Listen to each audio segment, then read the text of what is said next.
Oh, how we doing, folks? Welcome to Bunker Wednesday. Boom. That's weird. That happened last time. How random.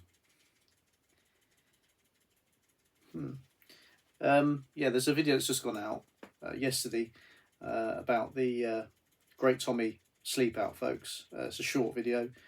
Check it out. Also, going to leave a link in the description. It's basically for the donation to support the veterans and our dear friend Chris Waite, who we sadly lost. So please check the description here, folks, and donate what you can, because it goes to a great cause. And we're going up in March, up to RAF Snaith, and we're going to be camping out up there and socialising in the memory of our dear friend as well. So yeah, it's going to be great.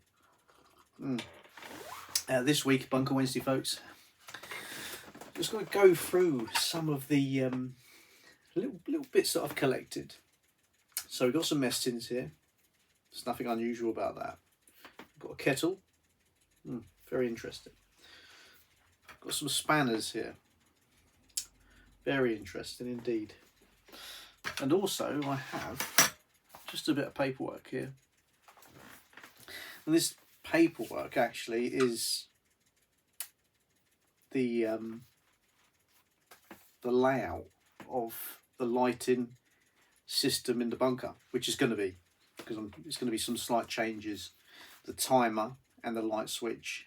The timer is going to be on its own circuit, so when you do the timer, the lights will come on. The lights are not going to be connected to the switch anymore. It's going to be on its own circuit, but next to that or above that, the lights will be able to be switched on or off on its own circuit, so the timer doesn't have to be activated. You can activate the timer if you want to have a certain time. I think that's a better way, because the amount of times I've been sitting in here and the lights have just gone out. It's like, oh, show's over, folks. So it's quite funny, but yeah.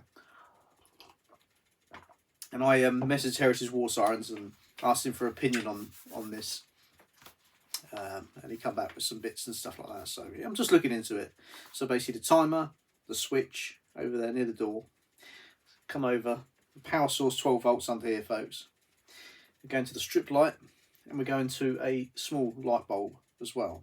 And I'm going to have a switch. It's going to switch this to this. So you switch the switch, this goes off, the other light comes on, and then switch it again, that little light goes off, and the strip light comes back on. I'm trying to get my head around the diagram and the wiring, how that's going to work. Yeah, I hope you can help me with that, folks. Leave it in the comment section. Yeah, if you know any links or stuff like that. ROC post basically lights, because that's how they had it in the posts. They had a little switch here. You switch that light off, and that one comes on. So yeah, my head twisting over that. I'll show you what I mean here. Look. So yeah, it's sort of a little layout. I've got the 12 volts here, power. Timer, light switch at the moment, they're together. You can hear it ticking. Goes over to this. So the time it goes over, from the power, goes over to the light switch. And then from that, it goes back. It goes to the light. But the future, it's all going to be changed in here, folks. Everything's coming off the wall and stuff is moving. So, little bulb, another switch, and that's a strip light bulb. So I want to be able to switch that while these are switched on. Switch that, this goes off, that comes on. Switch that again, this goes off, that comes on. If that makes any sense. That's what I'm trying to get my head around. Very, very twisting head at the moment, folks. It's probably very simple, but yeah. Long nights in the bunker, folk. Yes. Right, but yeah, that's basically that. I thought that's quite a good little diagram, actually. Wasn't a bad one, that. So, what's next? I bought a kettle. This is a MOD one. Quite a big one, actually. Bigger than I thought it would be. Yeah, clean. It's lovely. And on the side here, we actually have 1980 B&H Limited, that's the company, the broad arrow marking and the number underneath. So it's quite cool to have the markings on that. 1980 as well. Look at this. So here we are. Kettle. It's a nice one. Very clean.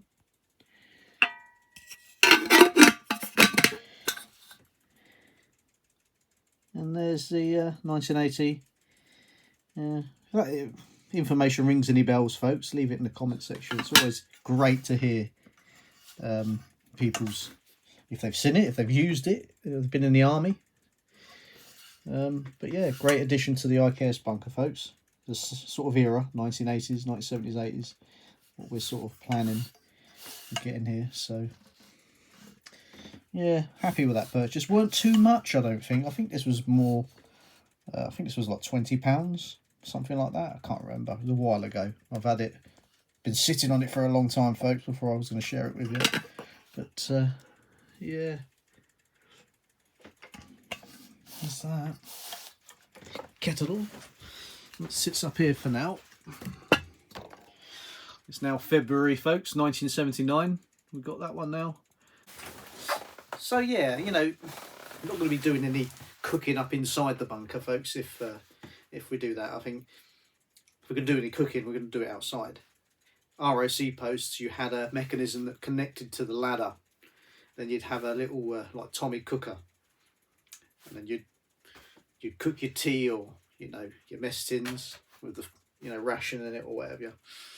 And then you'll cook it in hatch. The bottom of hatch with the hatch open and the vents open, just so you wouldn't suffocate if, you know, carbon monoxide or anything along them lines got inside. So, moving on. This is a set of mess tins. I've already got mess tins. Already have some, folks. Bought them years and years ago from somewhere, I can't remember where. But what I was after, this one, the ones I've got, I didn't have them, but these ones do. I'm after the markings on the back there. So these markings here, we got JFP, broad arrow marking, 82. So these are 1982. So what's that? That's Falklands War in it, folks. Falklands. Yeah. And both of them is the same. JFP, broad arrow marking, 82, and you got like number underneath. So let's take a look at this. Here we are. So there's the markings on there. I mean, there's some, when you look on eBay, there's some mess tins on there and it's like, it doesn't show you. They're very sort of, you know, out of sight. But, you know, if you want ones that are really like dated, look for this markings on it, because they're out there. Just got to look for them. I wanted ones from the 80s or 70s. That's that one. This is the bigger one. Actually got, look, you can see where it's been used. And you got JFP, broad arrow marking, 82, 1982, and then you've got the number underneath. And yeah, really good quality actually. You get these cheaper ones and they're just rubbish, aren't they? But yeah, if you're looking for mess tins, folks, decent ones, get the ex-army ones, proper ex-army ones. I don't know if the modern day ones have the stamps on them. Probably not. You know, all this modern day stuff, probably from all China now, isn't it? Army stuff. Even the clothing's really gone downhill. But yeah, good little set that. Happy with that little purchase, folks. Indeed I was.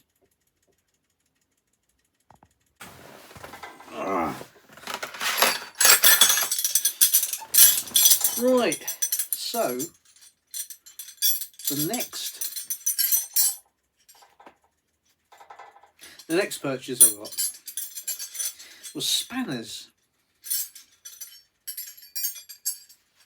Well, that's not very interesting. But these ones are interesting, folks. These ones have 1972 broad arrow marking, made in England, and you've got the number, the army number or the MOD number on there. So Bedford. It's got a name there I'm not going to even pronounce, but you can see in a minute. And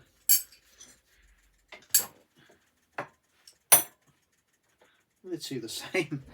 That's all right. So yeah, 1972. 1972. And this one looks a lot older. Made, oh yeah, made in Brighton,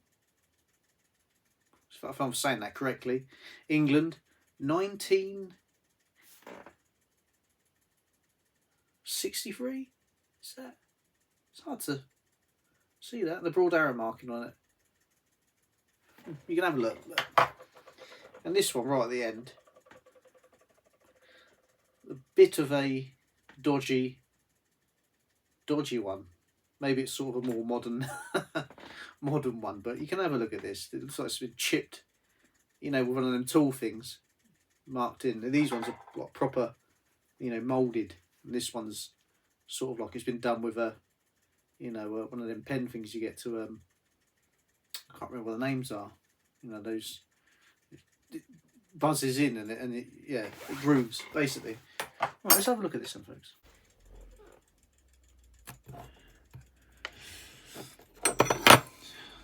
So there you go, 1972, made in England. There you go. Actually, this one here, exactly the same. It looks, yeah. Whoops, didn't even notice that, folks. Got two the same there. Yeah. But yeah, 1972. And then this one's slightly smaller, but it's still from the same set. Look, 1972. Yeah, how do you say that? Van. Yeah. Yes. And here's the other one here. This looks older. It looks. Is that 19? Made in Brighton, England. And it looks like it's 19. To me, it's like between 1983 and 1963. I can't make it out. But yeah, that's a nice, really nice one actually. Looks really old. And you've got the broad arrow marking and a number. And this is the interesting one. Yeah. See what I mean? It's been etched in with one of them tools. So I'm not sure on the age of this one, folks. And the moulding doesn't look great, does it? But yeah, I'm always on the lookout for any other ones anyway. I'll try and get some more. But the actual idea is to have the on a board, and then we draw around them when they're like put onto like some sort of a, you know, something like that, a board, say, and they're put on by nails or something, so they stay in place. Some sort of hooks, draw around it, boop, boop, boop, boop, and then you paint the board black, or no, you paint the where you draw around the spanner black, and it shows you if one's taken out. It shows you it's missing. If that makes any sense, that's what the idea is anyway. We get some MOD tools, and I'm going to do something like that for up there.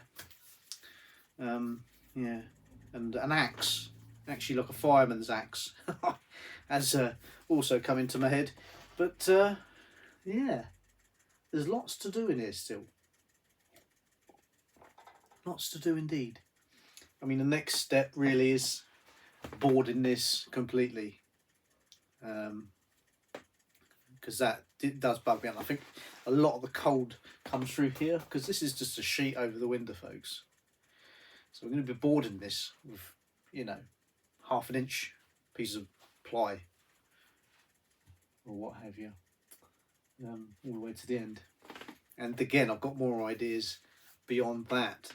So it's all in progress. When the summer comes, I think stuff's going to start progressing a bit more. But at the moment it's chilly, it's freezing. It's just not very nice. I mean, what's the temperature in here? 5 degrees? Yeah, it's cold, folks. But yeah, well, thanks very much for watching. I hope you enjoyed that one. No, it wasn't the greatest of the great, but yeah, sometimes it's going to be like this. You might find it fascinating, but hey ho.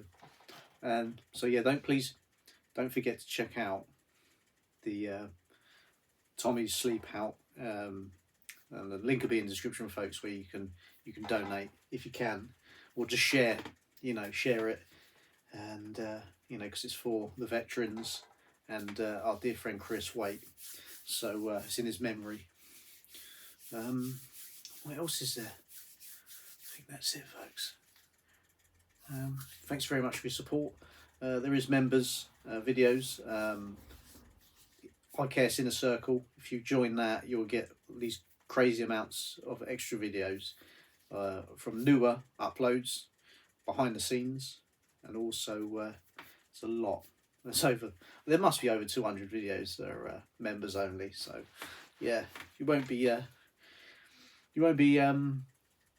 what do you call it, folks? Bored.